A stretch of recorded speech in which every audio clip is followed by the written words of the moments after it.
Richard Bacon on 5 Live. Good afternoon. Kimberly Wyatt is one of the judges on the Sky One talent contest Got to Dance. She's also a member of the Pussycat Dolls. Hello, Kimberly. Hello, how are you? Yeah, good, thank you very much. Again, we can't see each other because I'm in the BBC's New York facility. No, we switched spots here. What? We switched spots. I'm in London and you're in the States. I know, yeah, It's exactly. Exactly, yeah. that is. It's strange, isn't it? It is a bit. But thank you for coming on the programme. I'm a big fan of Got to Dance. I think it's excellent. I am too, I have to say. Watching back and seeing all these episodes, it's very exciting. I'm so stoked for these finals. So it's for those that haven't seen it, Kimberly, just to explain what it is and how it differs from the thousands of other dance shows that are on telly. Well, this is a dance competition that encompasses all ages, all ranges of dance, all genres, from tap, contemporary, bhangra. We have it all, and we have solos, duos, and groups. So it is kind of a neck-to-neck, throw-it-all-in kind of competition. And you've been going all around the country auditioning, and you're now coming up to the live finals, aren't you? Yes, the live finals are this Sunday at 6 on Sky One HD. Okay, good plug. You like that? Yes, I do. I think you did that very well. Thank you. Watching Kimberly, you see, I think of the judges, you're the tougher judge. Is that fair? It is fair. I have to say I am very honest when it comes to dance. I've been on the other side of the table quite often throughout my life. I was a competition kid, and I know that the judges that were strictest on me gave me the best advice and the best constructive criticism to help me become the dancer I am today. So I just hope to give the dancers the same that I got. I mean, tough, but then you're quite consoling as well. You'll often go backstage and give these people a hug. Yeah, it all comes straight from my heart. Like, I love dance. It's been my passion since I was 7 years old. So, I mean, I feel for every contender on that stage, but not everyone can win. All right, let's have a listen to a clip from Sky One's Got to Dance. Matthew, that was unbelievable. There's not one thing in that whole thing I could say anything about. I love you. You inspire me. Thank you. I'm not sure if the audience is a big fan of contemporary stuff, but you haven't just seen a British-type champion, you've seen a world-class dancer today. Matthew. All I can say is that the bar has been set. Oh my God, by a 15-year-old. Yeah. Oh, are you really? 15. Oh.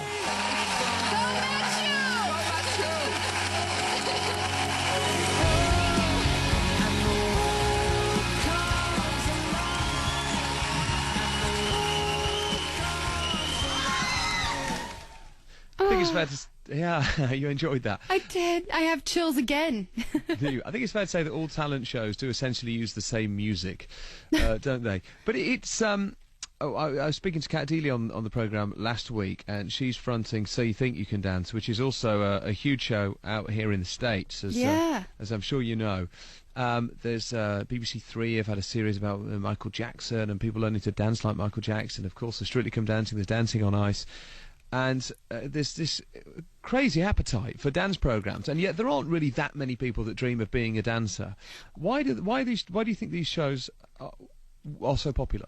Well, I say that, you know, there's not a lot of opportunities for dancers out there to be seen and to share their talent with the world. And thank God we're at a place now where we're giving those opportunities to these dancers that do dream of doing what they love for the rest of their life. And, you know, way back in the day, to be on television, it was all about the triple threat. You sing, you act, you dance. And I just hope that we're kind of getting back to that. But I think it's about, the appeal is beyond simply the dream of being a dancer. The shows like Pop Idol, X Factor, American Idol work partly because so many people grow up dreaming of being a pop star. You don't have the same number of people that grow up dreaming of being a dancer. So it's more than that, isn't it? And I think it's about the narratives that develop within the programs. Yeah, and I think that, you know, as a dancer, like I said, there's not a lot of opportunities. So the opportunities that are out there, it's not always for a lot of money. So if you are a dancer, it really is all about the passion of the art. Have you watched So You Think You Can Dance, Kimberly? Yeah, well, we have it in the States a lot, so I've seen most of it over there. What do you think to it? What do you think to the British version? I haven't seen the British version, but I, you know, I'm sure it's amazing.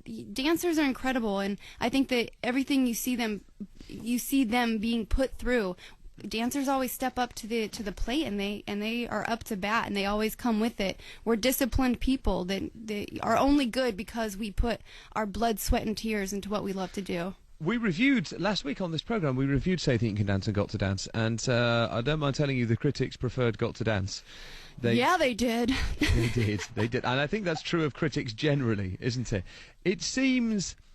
it seems like a more modern show, I think. I do too. I think, especially being able to see all ages, we don't always get to see the dancers of a younger generation, and you see where that passion comes from for the ones that do decide to stick with it. And I think that journey is so good for television. It keeps you on your seat. Yeah, perhaps it is those journeys that are so appealing. Who's made you cry on the programme, Kimberly? Oh, Matthew. Matthew's made me cry. There was also a little boy who was autistic and actually found his way to express himself through dance, and he brought me to tears as well. So I've had a few breaking down moments, but it's been beautiful. Okay. What do you make of the different judging styles of the people that you sit alongside of Adam and Ashley? I have to say, I absolutely adore Adam and Ashley, and I think it's great that we all bring something different to the judging table. Ashley comes from strictly a street dance background, and Adam has done a lot of musical theater, and he's an incredible tap dancer. And with me, I've kind of studied in just about everything, and I have a really good eye for contemporary, so when we put our heads together, I think we have a good eye for talent. Interesting stuff. I also find it fascinating that a channel like Sky One is clearly investing just huge amounts of money in entertainment programmes. I think their philosophy now is to make fewer programmes, but the ones that they make, they're giving them the same budget that a big programme on BBC One or ITV would get. Kimberly, by the way, do you spend much time in New York? I don't get to spend as much time as I'd like, but I do visit quite often. When were you last here? Oh my goodness, probably almost a year ago. Oh. Yeah. Okay. I was going to look. But I used to, when I was growing up, when I did competitions, I always got scholarships to train in New York. So I spent my summers there at the Joffrey and Broadway Dance Center and Steps on Broadway. So I've had my fill of New York, and I absolutely love it there. It's exciting, isn't it? It is.